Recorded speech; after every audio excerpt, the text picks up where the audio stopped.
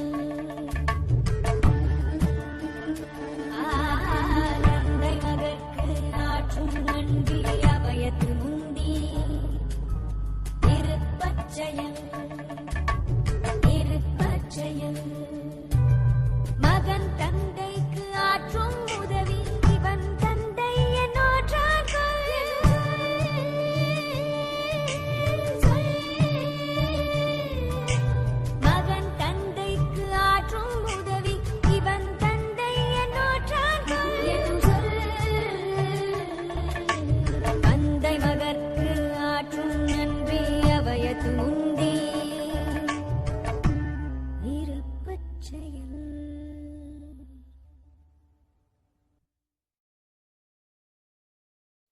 پھر جنگ ختم ہو گئی اور ہندوستان کی آزادی بالکل یقینی ہو گئی. میں نے ابا سے رامیشورم چھوڑنے کی اجازت چاہی. میں ڈسٹرکٹ ہیڈ کوارٹرز رامناتھ پورم جا کر پڑھنا چاہتا تھا. شمس الدین اور جلال الدین میرے ساتھ رامناتھ پورم تک گئے مجھے شوارٹز ہائی اسکول میں داخل کرانے کے لیے. جانے کیوں وہ نیا ماحول مجھے راس نہیں آیا. رامناتھ پورم بڑا مصروف شہر تھا اور قریب 50,000 کی آبادی تھی، لیکن رامیشورم کا سکون اور اطمینان کہیں نہیں تھا. گھر بہت یاد آتا تھا اور گھر لوٹنے کا کوئی موقع میں چھوڑتا نہیں تھا. شوارٹز ہائی اسکول میں داخل ہونے کے بعد ایک 15 سالہ لڑکے کے تمام شوق جو ہو سکتے تھے میرے اندر جاگ اٹھے. میرے ٹیچر ایا دورائی سولومن بہترین رہبر تھے، گائیڈ اس نوجوان ذہن کے لیے جس کے سامنے زندگی کی بے شمار ممکنات کھلنے والی تھی.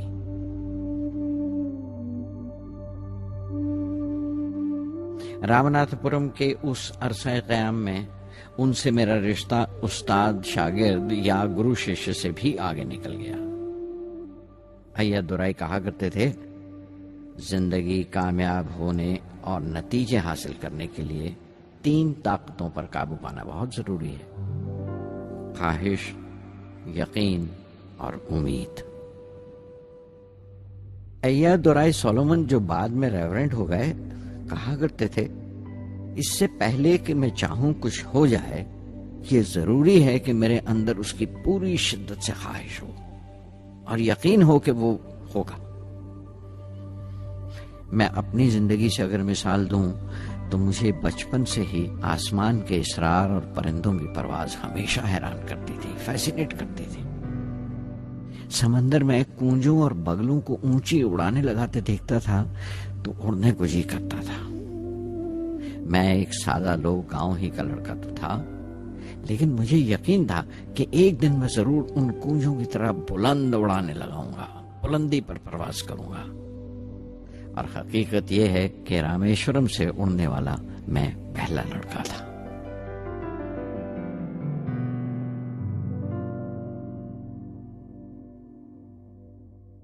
شوارٹز اسکول میں تعلیم ختم کرتے کرتے میرے اندر خود اعتمادی بس چکی تھی اور مجھے یقین تھا کہ میں ضرور کامیابی حاصل کروں گا. میں تعلیم آگے جاری رکھوں گا، اس میں کوئی دوسرا خیال نہیں تھا. سن 1950 میں انٹرمیڈیٹ پڑھنے کے لیے سینٹ جوزف کالج ٹریچی میں داخل ہو گیا. جب بی ایس سی ڈگری کے لیے میں نے سینٹ جوزف کالج میں داخلہ لیا تو ہائر ایجوکیشن کے معنی صرف اتنے ہی جانتا تھا. یہ نہیں جانتا تھا کہ ہائر ایجوکیشن کے لیے کچھ اور بھی ہو سکتا ہے. نہ یہ جانتا تھا کہ سائنس پڑھ کے فیوچر کے لیے اور کیا موقع حاصل ہو سکتے ہیں. بی ایس سی پاس کرنے کے بعد ہی جان پایا کہ فزکس میرا سبجیکٹ نہیں تھا. اپنے خواب کو پورا کرنے کے لیے مجھے انجینئرنگ میں جانا چاہیے تھا. پتہ نہیں کیوں کچھ لوگوں کا ایسا خیال ہے کہ سائنس آدمی کو خدا سے منکر کر دیتی ہے، لیکن میرے لیے تو سائنس اعتماد، وشواس اور روحانی تسکین کی وجہ رہی ہے. کسی طرح میں MIT یعنی مدراس انسٹیٹیوٹ آف ٹیکنالوجی کے امیدواروں کی لسٹ میں تو آ گیا، لیکن اس کا داخلہ بہت مہنگا تھا. کم سے کم 1,000 روپے کی ضرورت تھی اور میرے ابا کے پاس اتنے روپے نہیں تھے. اس وقت میری اکا، میری آپا زہرا نے اپنے سونے کے کڑے اور چین بیچ کر میری فیس کا انتظام کیا. مجھ پر اس کی امید اور یقین دیکھ کر میں بسیج گیا.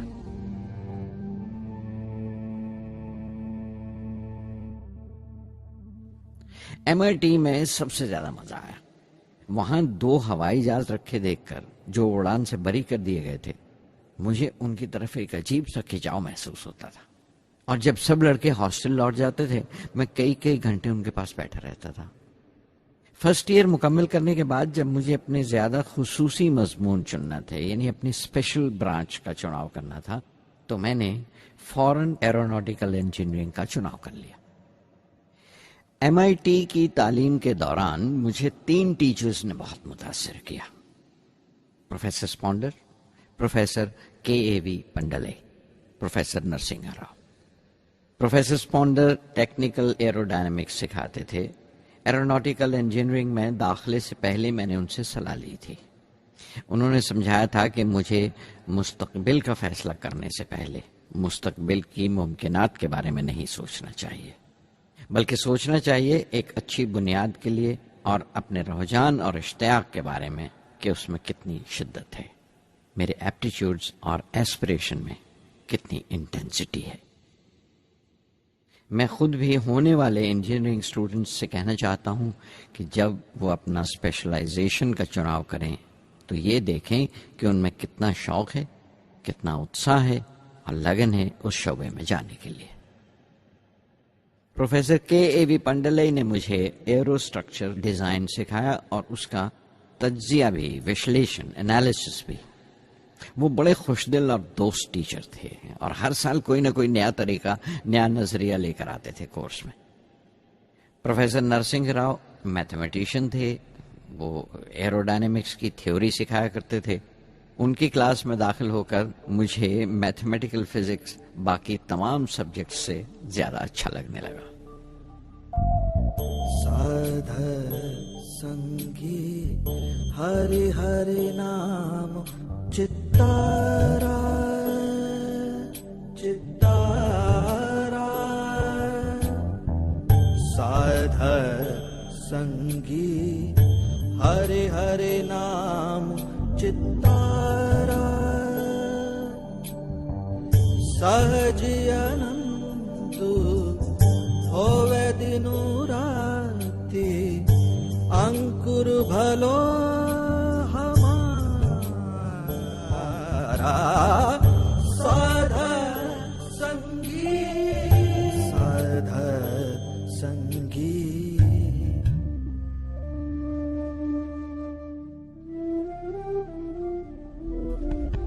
گرو پورا بھیٹیو بڑ بھاگی، گرو پورا بھیٹیو بڑ بھاگی، جاکو انت نہ پاراوارا، انت نہ پاراوارا، نانک سرنی گہی سوامی کی، پنہ پنہ نمسکار، سادھر سنگی سادھر سنگی۔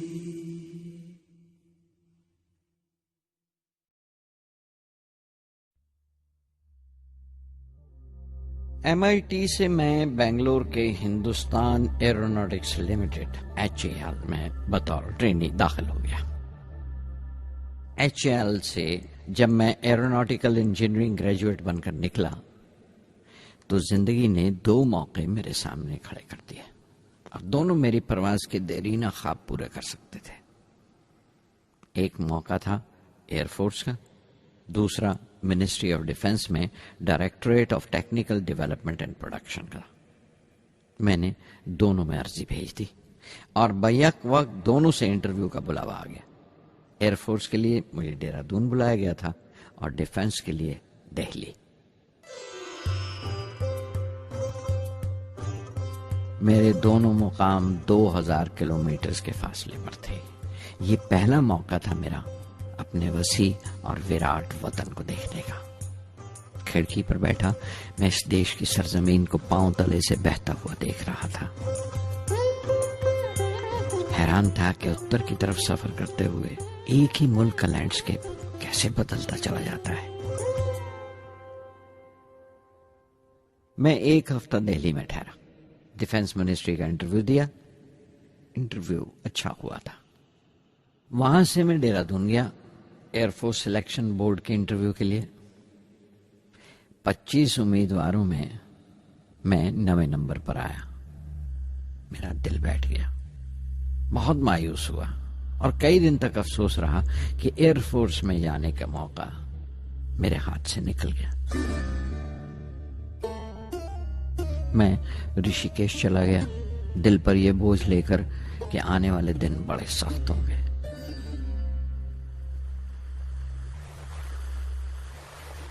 گنگا میں اسنان کیا اور پھر چلتا ہوا پاس کی پہاڑی پر شیوانند آشرم تک پہنچ گیا. سوامی شیوانند سے بھینٹ ہوئے.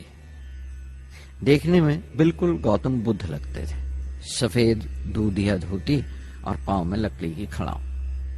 ان کی بچوں سی معصوم مسکان اور سادہ دلی دیکھ کر بہت پربھاوت ہوا. میں نے بتایا انہیں کیسے میں انڈین ایئر فورس میں بھرتی ہونے سے رہ گیا اور میری کتنی شدید خواہش تھی آسمانوں میں اڑنے کی، پرواز کرنے کی. وہ مسکرا دیے اور بولے، خواہش اگر دل و جان سے نکلی ہو، وہ پوتر ہو اور اس میں شدت ہو، تو اس میں کمال کی ایک الیکٹرو میگنیٹک انرجی ہوتی ہے، ایک برقی مقناطیسی طاقت ہوتی ہے. دماغ جب سوتا ہے تو وہ انرجی رات کی خاموشی میں باہر نکل جاتی ہے اور صبح کائنات برہمانڈ سے ستاروں کی گتی رفتار کو اپنے ساتھ سمیٹ کر دماغ میں لوٹ آتی ہے. اسی لیے جو سوچا ہے اس کی سرشٹی اوشیہ ہے، وہ تخلیق ہوگا. تم وشواس کرو اس ازلی بندھن پر، اس وچن پر کہ سورج پھر لوٹے گا، باہر پھر سے آئے گی. میں دہلی لوٹ آیا. ڈیفنس سے اپنا انٹرویو کا نتیجہ دریافت کیا. جواب میں مجھے اپوائنٹمنٹ لیٹر تھما دیا گیا اور اگلے دن سے سینئر سائنٹیفک اسسٹنٹ مقرر کر دیا گیا 250 روپے کی ماہانہ تنخواہ پر. 3 سال گزر گئے. انہی دنوں بنگلور میں ایروناٹیکل ڈیولپمنٹ اسٹیبلشمنٹ ADE کا ایک نیا محکمہ کھلا اور مجھے وہاں پوسٹ کر دیا گیا. بنگلور کانپور سے بالکل مختلف شہر تھا. میں اپنے ڈائریکٹوریٹ کی پوسٹنگ کا پہلا سال وہاں گزار چکا تھا. دراصل ہمارے دیش میں یہ ایک عجیب طریقہ ہے، ایک عجیب سا ڈھنگ ہے اپنے لوگوں کو حد درجہ تک نچوڑ لینے کا، جو ہمارے لوگوں کو انتہا پسند بنا دیتا ہے. شاید اس لیے کہ صدیوں اس دیش نے غیر ملکی تہذیبوں کے زخم بھی کھائے ہیں اور انہیں اپنے دامن میں جگہ بھی دی ہے. الگ الگ حکمرانوں سے وفا کرتے کرتے ہم اپنی حیثیت، اپنی یکتائی کھو بیٹھے ہیں. بلکہ ہم نے ایک اور ہی قسم کی خوبی پیدا کر لی ہے کہ ایک ہی وقت میں رحم دل بھی ہیں اور بے رحم بھی، حساس بھی ہیں اور بے حس بھی. جتنے گہرے ہیں اتنے ہی سطحی. اوپر سے دیکھو تو ہم بڑے خوش رنگ اور خوبرو نظر آتے ہیں، لیکن کوئی غور سے دیکھے تو اپنے حکمرانوں کی ایک بے ڈھب نقل سے زیادہ کچھ نہیں ہے. میں نے کانپور میں کلے میں دبائے ہوئے پان والے نواب واجد علی شاہ کے نقلچی بہت دیکھے ہیں، اور بنگلور میں فرنگیوں کے انداز میں کتے کی زنجیر تھامے ٹہلتے ہوئے صاحبوں کی کمی نہیں تھی. بنگلور میں رہ کر میں رامیشورن کی سکون اور گہرے شانت واتاورن کے لیے ترستا تھا.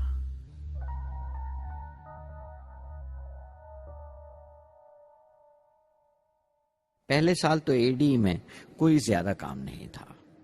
ایک پروجیکٹ ٹیم بنائی تھی کہ 3 سالوں میں ایک سودیشی ہاور کرافٹ تیار کریں، اور وہ وقت سے پہلے تیار ہو گیا. نندی اس کا نام رکھا گیا، شیو کی سواری کے آدھار پر. اس کا ڈیزائن ہماری امید سے زیادہ اچھا تھا، لیکن میں سخت مایوس ہوا جب آپسی کنٹروورسیز کی بنا پر سارا پروجیکٹ بالائے طاق رکھ دیا گیا، بند کر دیا گیا. Professor MGK Menon, Tata institute of fundamental research کے ڈائریکٹر، ایک روز اچانک ہی ہماری جانچ پڑتال کو آ پہنچے.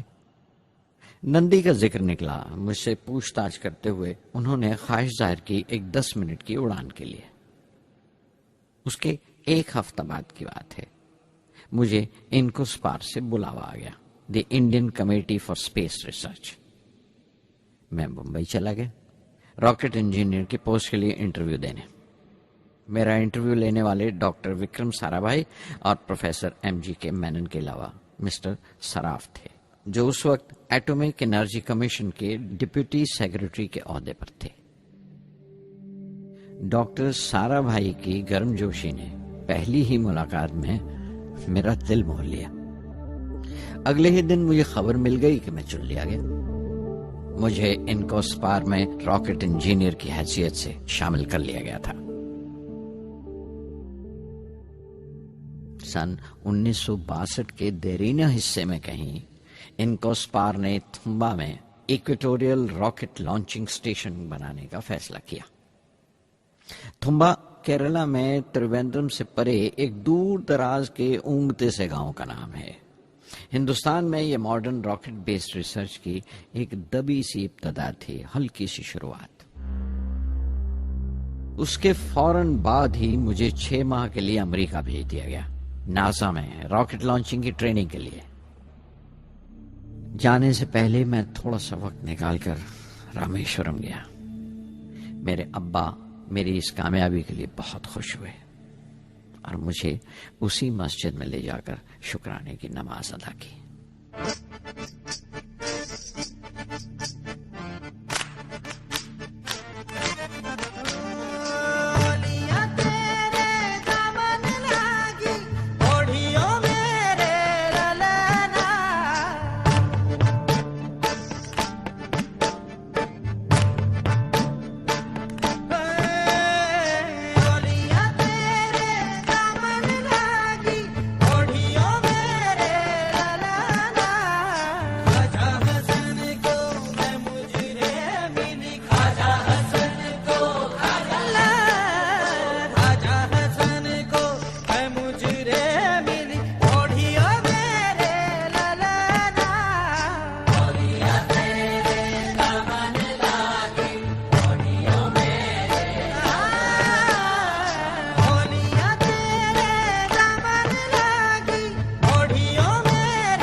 NASA Langley research centre Virginia میں نے اپنے کام کی شروعات کی۔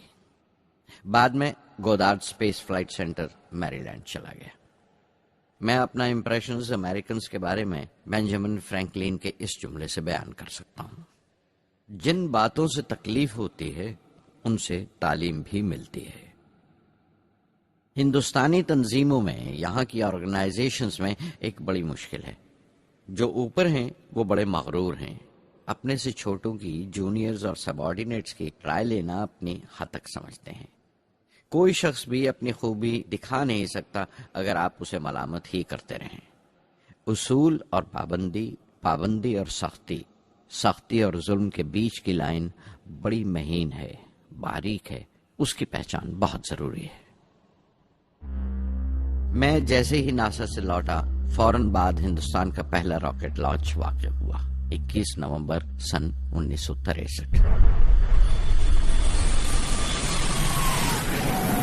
وہ ساؤنڈنگ راکٹ تھا، نام نائکی اپیچی۔ نائکی اپیچی کی کامیابی کے بعد پروفیسر سارا بھائی نے اپنی آرزو، اپنے ایک خواب کا اظہار کیا، ایک Indian satellite launch vehicle ISLV کا سپنا۔ ہندوستانی راکٹ کا خواب 20ویں صدی میں ایک طرح سے 18ویں صدی کا خواب بھی کہلا سکتا ہے، جو ٹیپو سلطان نے دیکھا تھا۔ ٹیپو سلطان کی فوج میں 27 بریگیڈ تھے جو خشون کہلاتے تھے، اور ہر ایک بریگیڈ میں ایک دستہ تھا راکٹ مین کا جو ساتھ رہا کرتا تھا اور جرکس کہلاتا تھا۔ جب ٹیپو سلطان مارا گیا تو انگریزوں نے 700 راکٹس اور 900 راکٹ کے سب سسٹمز برآمد کیے 1799 میں تیروکناہلی کی جنگ کے بعد۔ وہ راکٹس ولیم کانگریو نے انگلینڈ بھیجوا دیے جانچ پڑتال کے لیے، اس کی تکنیک سمجھنے کے لیے، جسے آج کی سائنسی زبان میں ہم ریورس انجینئرنگ کہتے ہیں۔ ٹیپو سلطان کی موت کے ساتھ اس خواب کی بھی موت ہو گئی، کم سے کم 150 سال کے لیے۔ پنڈت جواہر لال نہرو کی بدولت وہ راکٹری کا خواب ایک بار پھر ہندوستان میں زندہ ہوا۔ پروفیسر سارا بھائی نے اس خواب کو حقیقت بنانے کی ذمہ داری اپنے سر لے لی۔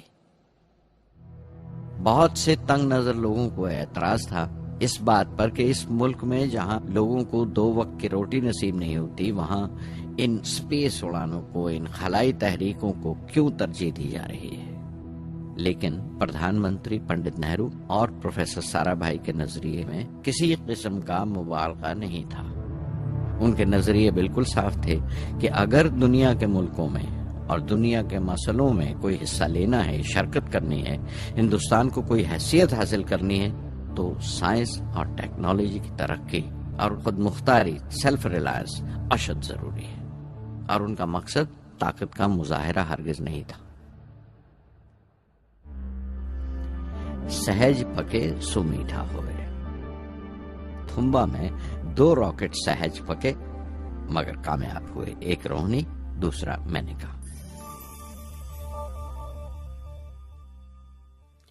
اگلا سال لگا ہی تھا جب پروفیسر سارا بھائی نے مجھے دہلی بلا بھیجا۔ ایک میٹنگ تھی اور میٹنگ میں group captain V S Narayanan سے میرا تعارف کرایا گیا، جو ایئر ہیڈ کوارٹرز سے تھے۔ پروفیسر سارا بھائی نے ریٹو تیار کرنے کا ارادہ ظاہر کیا، rocket assisted take of system, ایک ملٹری ایئر کرافٹ جو راکٹ کی مدد سے اڑایا جا سکے، بڑی چھوٹی سی جگہ میں۔ شام تک یہ خبر بھی عام ہو گئی کہ ہندوستان ایک خود ساختہ ملٹری ایئر کرافٹ تیار کر رہا ہے اور میں اس پروجیکٹ کا مختار ہوں، ذمہ دار ہوں۔ میں کئی طرح کے جذبات سے بھر گیا، خوش بھی تھا، شکر گزار بھی، خوش قسمت بھی، اور ایک احساس ہوا تکمیل کا، فلفلمنٹ کا۔ 19ویں صدی کے ایک شاعر کی یہ سطریں بہت یاد آئیں: ہر دن کے لیے تیار رہو، ہر دن کو ایک طرح ہی ملو، جب اوکھلی ہو برداشت کرو، جب دستہ ہو تو وار کرو۔ ریٹو پہ کام کرتے ہوئے 2 اہم واقعات ہوئے۔ پہلا تو یہ تھا کہ اپنے دیش میں پہلی بار اسپیس ریسرچ کا 10 سالہ پروگرام تیار ہوا، جس کے آتھر تھے پروفیسر سارا بھائی۔ میرے لیے وہ ایک ایسا رومانی مینیفیسٹو تھا جیسے اسپیس سے عشق کرنے والے کسی شاعر کی رومانی نظم ہو، جیسے کوئی اپنے دیش کے آسمان سے عشق کرنے لگا ہو۔ اور دوسرا واقعہ منسٹری آف ڈیفنس میں میسائل پینل کا تیار ہونا۔ نارائنن اور میں، ہم دونوں اس پینل کے ممبر تھے۔ اس وقت تک بھوش کی آنے والی SLV سیٹلائٹ لانچ وہیکل کا ناک نقشہ بھی تیار ہو چکا تھا۔ پروفیسر سارا بھائی اپنے دیرینہ خواب کو تعبیر دینے کے لیے کچھ اور ساتھیوں کا چناؤ کر چکے تھے۔ میں خود کو خوش قسمت سمجھتا ہوں کہ مجھے اس پروجیکٹ کا لیڈر چنا گیا۔ اس پر پروفیسر سارا بھائی نے مجھے ایک اور ذمہ داری بھی سونپی کہ لانچ کی 4تھی سٹیج میں ہی ڈیزائن کروں۔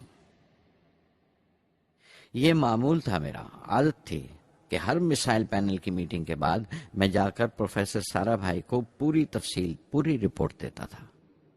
دہلی میں ایسی ہی ایک میٹنگ کے بعد 23 دسمبر 1971 کو میں تریویندرم لوٹ رہا تھا، اور اس دن پروفیسر سارا بھائی تھمبا میں SLV کا معائنہ کرنے گئے ہوئے تھے۔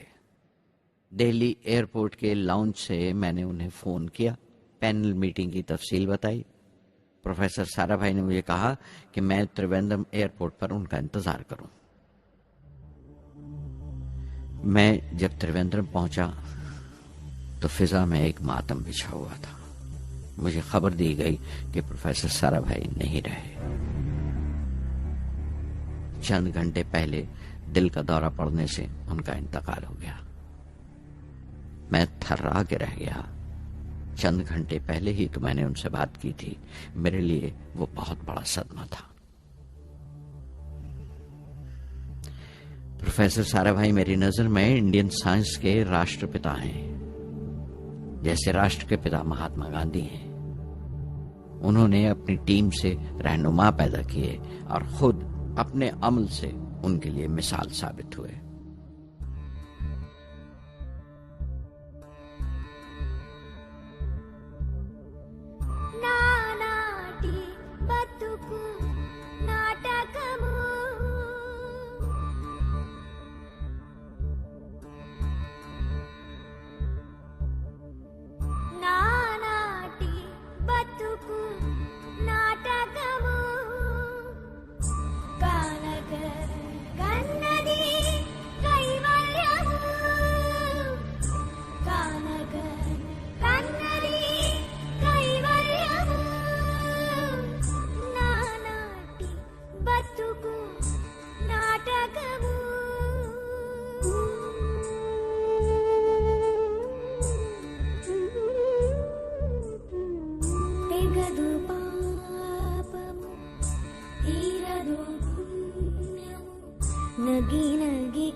ఎంతదో పుణ్యము నగి నగి కాలము నాటకము యగువన శ్రీ వెంకటేశ్వరుడేరికే